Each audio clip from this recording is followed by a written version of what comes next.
What are muddy colors and how can you avoid them in your paintings? Muddy colors are one of the biggest frustrations for my readers. In this post I will break down what muddy colors actually are and how you can avoid them in your paintings. What are muddy colors? The phrase muddy color is often used to describe grays, browns and other desaturated colors. You will frequently hear artists refer to a color as being muddied when it is desaturated, or refer to the conglomeration of colors on the palette after a long painting session as mud. Muddy color is also frequently used with negative connotations to describe a color we are not happy with as it appears wrong or out of place. This could be any color, not just gray or brown. For example, if I were to have used more saturated blues in the painting below, those colors would probably look muddy as they would not make sense under the warm light of the sunset. How not to think about muddy color? Many teachers will say that you must avoid muddy colors at all costs, without actually explaining what they mean by muddy color. They will tell you to keep all your colors pure, avoid mixing too many colors together and thoroughly clean your brush between strokes, or use different brushes in an effort to prevent your colors from getting muddied. This is all sound advice provided you don't take it too literally, but it may mislead you into thinking that grays and browns are bad or unwanted colors. I do not worry that much at all about colors mixing on my palette, or there being some leftover paint in my brush, as I rarely need to use fully saturated colors in my paintings. The dull grays and browns do most of the work. It is important to note that no color is good or bad by itself. The only bad colors are those which do not make sense in the context of the rest of the painting. These are the muddy colors you should avoid. What causes your colors to appear muddy? Muddy colors usually result from poor decision making, or if you lose control of the colors on your palette. I find most of the time it is poor decision making which is responsible, when you don't really know what color you are mixing and you are just relying on guesswork.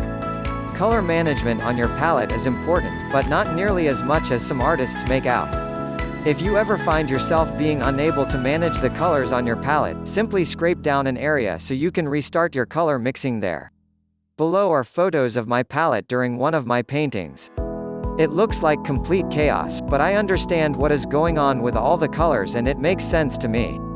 This is still under control.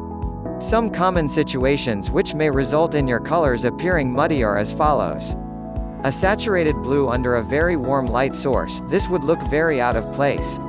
A saturated red under a very cool light source, this would also look very out of place. A color with an awkward jump in value, for example, if you painted an area in the distant mountains darker than the foreground area. Colors which are too saturated, dull in the context of the rest of the painting.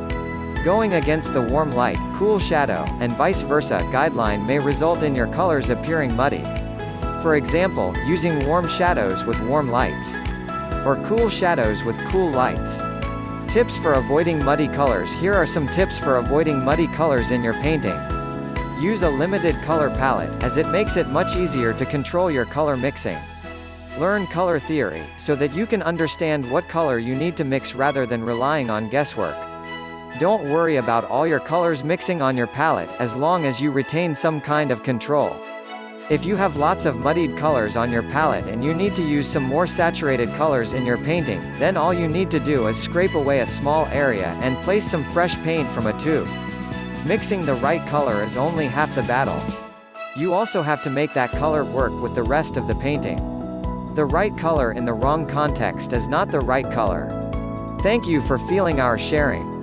You can make a picture for yourself as a souvenir, for your friends, relatives. Or now, if you want to make a surprise gift for your dearest ones. You can give this great job to us.